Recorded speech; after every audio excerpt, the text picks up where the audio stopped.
Don't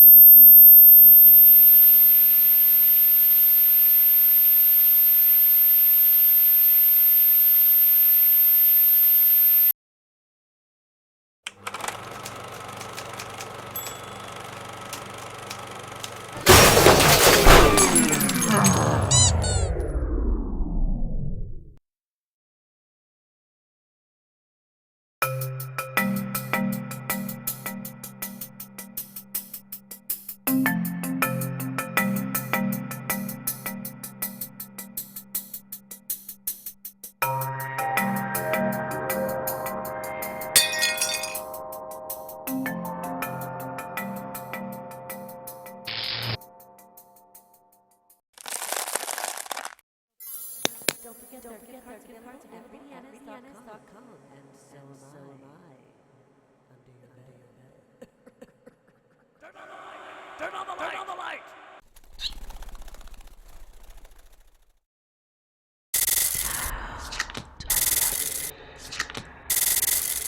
Hi there, Capricorn. This is your weekly reading for the week of December 7th through 13th. I hope everything's going your way. This is going to be a wonderful week. It gets off to a little bit of a weird start. And then as we get past that new moon on December 11th, it will start to smooth itself out from there. The big news in the sky, of course, is Mars activating a whole lot of mischief. And this is just part of the adjustments that life will often be just on a day-to-day basis. You know, we know we're in control of what we do, and then there are other people that think they're controlling their part. And then there can be other people that think nobody's doing it right and they would do it better. And, you know, the first moment we hand that person the gavel, they get it all wrong. But in this case, I think for you guys, it's actually going to be a little bit easier than it will be for some of the other signs, because it's really not going to be that personal. You know, it's probably not going to affect personal relationships that way. In fact, I think your friends will really help you out with this, especially if you're single.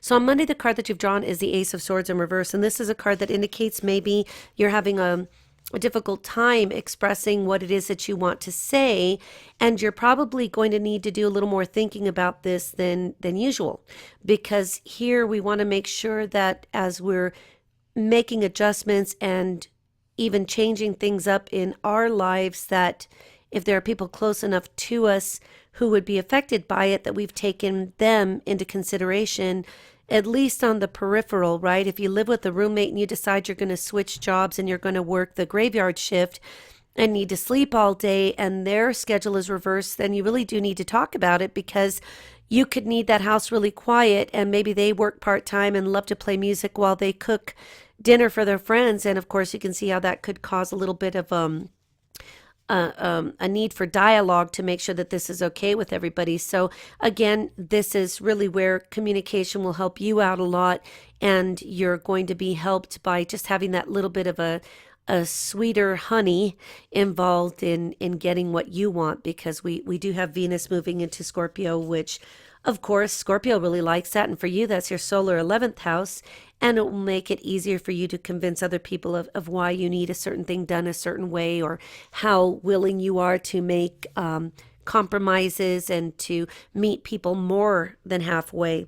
You know, we still have some of this anxiety that's triggered, and it is, of course, the Neptune-Saturn square that is still activated, and this is a little bit of an anxiety. But by now, people like you, Capricorn, you guys have already got that figured out. And about the time of the new moon on Friday, the 11th, is when the T-square that these objects together are creating will start to wane a little bit. Again, the Uranus-Pluto square, really, even though it's not exact, is actually triggered here.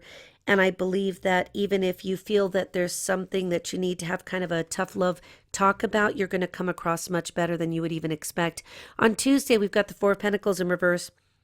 And I think that this is really where we've just come off that peak of Mars in Libra, your solar 10th house, opposing Uranus in Aries, your solar 4th house of home. So again, just give a little more than you usually give.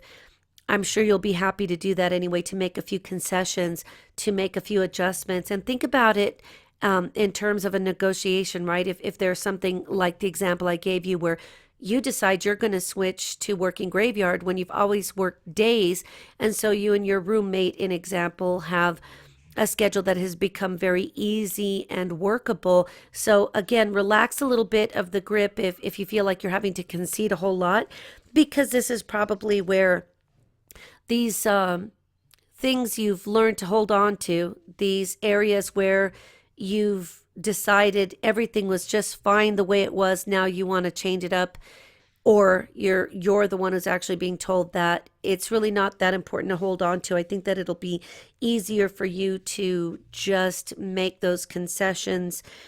That in part is due to Mercury and Sagittarius squaring the North Node in Virgo, Sagittarius being a quiet part of your house, but I think this is where you're really holding on to your idea of what the status quo should be. And the North Node in Virgo, of course, being where you need to be a little more diplomatic, and I'm sure you could do it just fine. And in fact, as we're doing this together here, you and I'm speaking, you're hearing me. I think that you've already got in mind the way that you're going to do this. If you haven't even solved it already, I'm sure it's going to be very easy and quick for you to do. The Sun in Sagittarius, your solar 12th house, also trines Uranus in Aries, that 4th house. So again, just release a little bit of your hold on what it is that you think would be a better idea. And just remember that one day in the future, you will be able to then say, hey, look, could you give me a little love right here? Because remember when we made these adjustments, and I made it easy for you to make these adjustments and to give you that ability. And not that you have to bring it up every time you need something, but when it matters to you, you'll know what I'm talking about.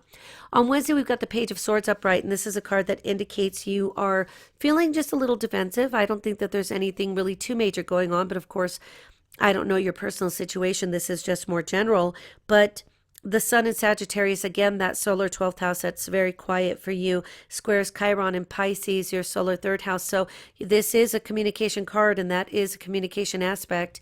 And it is a little bit challenging, but just remember that you don't have to feel like you're on the defensive. You don't have to feel like you're ready to stand up for yourself, because Mercury moves into Capricorn, your solar 1st house, making your communications come more from your heart, more honestly about what it is that you are trying to convey, or what you represent, or what you wish to represent. And since there's so much focus on your career of late, which will be in place for another couple of years, really, where you get to have all of this ability to make changes and really shape your life the way you want it to be.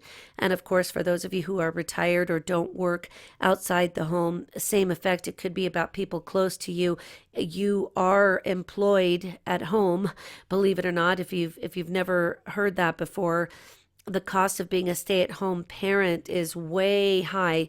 I remember in about 2012 an article from MSN about what the cost of having a stay-at-home person really is, and it is astronomical, and it is definitive enough to where this stands up in court, oftentimes in divorces and other contentious situations where it needs to be shown that this person has been, quote unquote, loosely employed, and it really is important. So just remember that you'll be able to state your case and that it'll be just fine.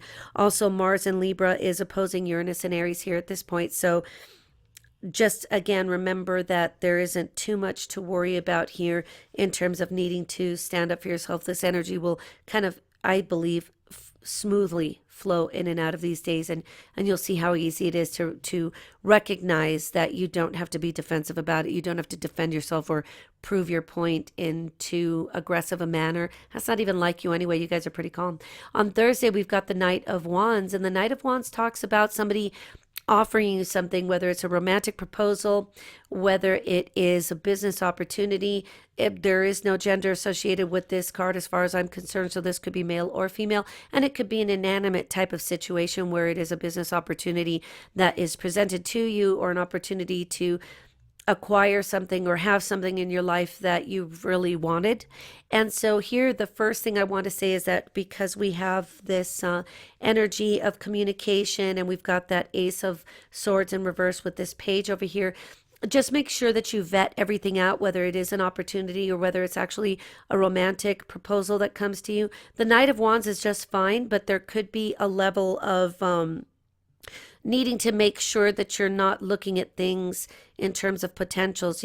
We get to know people, we see them at face value, first impressions aside, we get to know them as humans, thinking, breathing, feeling just like ourselves, and everyone is entitled to be who they are, including what they misrepresent themselves to be. So make sure, whether this is a financial, whether this is a romantic, whatever this proposal or situation is, or even a job offered to you, make sure that you vet it out and check it. Mars in Libra will quincunx Chiron in Pisces. So you want to make sure that you get to know the situation, or that you look into it. Again, that vetting out nature would be like if one of your friends, since they're so helpful this week, especially, let's say they're setting you up on a blind date, and you really want to know what you're getting into before you go out with somebody. I've only had that experience once on a blind date when I was very young.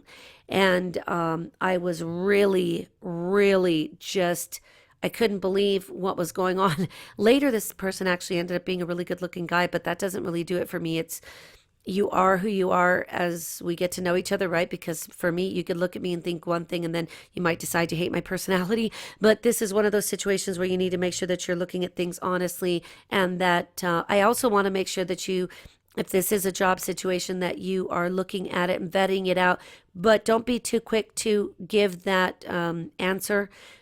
Make sure that you're not quickly dismissing it. There could be something of value there, but definitely the energy lends itself to making sure that this is what it appears to be.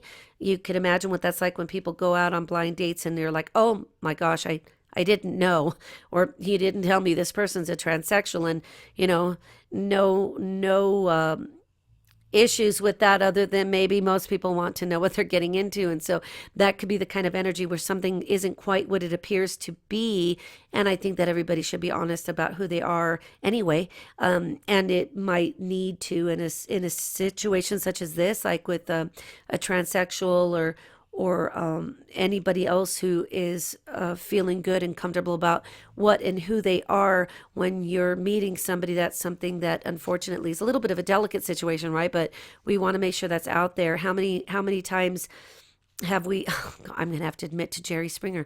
So how many times have we seen these shows on Jerry Springer where these people don't tell a person, and it's 6 months later, and even though the relationship has not progressed into a full contact sexual intercourse situation, that person would wanted to know in the beginning. And I understand that some people are sensitized to this, and they don't want people reacting to them. It's that kind of energy where it's like, well, that is kind of a new frontier we're crossing. But really, in all fairness, if I'm a woman and I walk around looking like one, and I am presenting myself as one, you'd probably imagine that those parts are the ones that I was born with. I'm having a really hard time with this. In fact, I think I better stop. But you know what I'm saying? Where if I wasn't born this way and had some adjustments, it's something you'd probably want to know, because let's say you want to have children, and that would be impossible for me because I was born a male kind of scenario. I know this sounds very Jerry Springer, but do you see what I'm saying? Okay, I think I'm just going to stop here. So on Friday, we've got the Ace of Wands upright, and this is an excellent phallic symbol. No, I'm kidding. This is an excellent symbol here of starting something new, and it could be related to a new job, a new career. It could actually be a romantic situation. If you're single and your friends have offered to help you, it's probably something that will be coming up here. And the only undercurrent, of course, we have is that existing astrology, where we're still working on the way we feel about things that happened in 2007, or people we met at the time, or situations as they presented themselves, and whether they progressed or died on the vine before they were even producing any benefits or results. And so this is really just more of what we're working with until the end of the year, but it does get better from here on out, especially after this moon. And as we have some aspects that were very difficult, and for the last few years, we've been praying for this time to where we can we get to 1 degree apart? Are we closer to more apart than that? And so we're getting there. Saturday, you've got the 7 of Pentacles, and you could feel like, wow, you put in a lot of work, and how it goes. All work and no play makes Jack Nicholson freaking frightening. But you see what I'm saying? You could be feeling like you've just been doing nothing but work, and you're really hoping that you've been able to move along, and that you'll see rewards soon. And I guarantee you that you will, Capricorn, because on Sunday we've got the 3 of Cups, and this is an energy of celebration, of getting together with friends. Your 11th house really is shining there, and with Venus in it, you could really meet somebody that you're very attracted to. And for those of you who are married, don't think that you're excluded. You could have a real reawakening with your partner, spouse, whoever this permanent person is in your life, and you could be really enjoying each other's company and going out and making the party circuit and going to your friends' houses for the holidays if that's potential for you. And also this could be that you get news from a family member or from somebody close to you that there is an engagement on the horizon, or maybe even a baby coming into your world. So you could be getting pleasant news. Obviously, this is all good when we've got positive things happening. There's nothing but positive in store for you, Capricorn. So enjoy this week, and I'll be talking to you soon.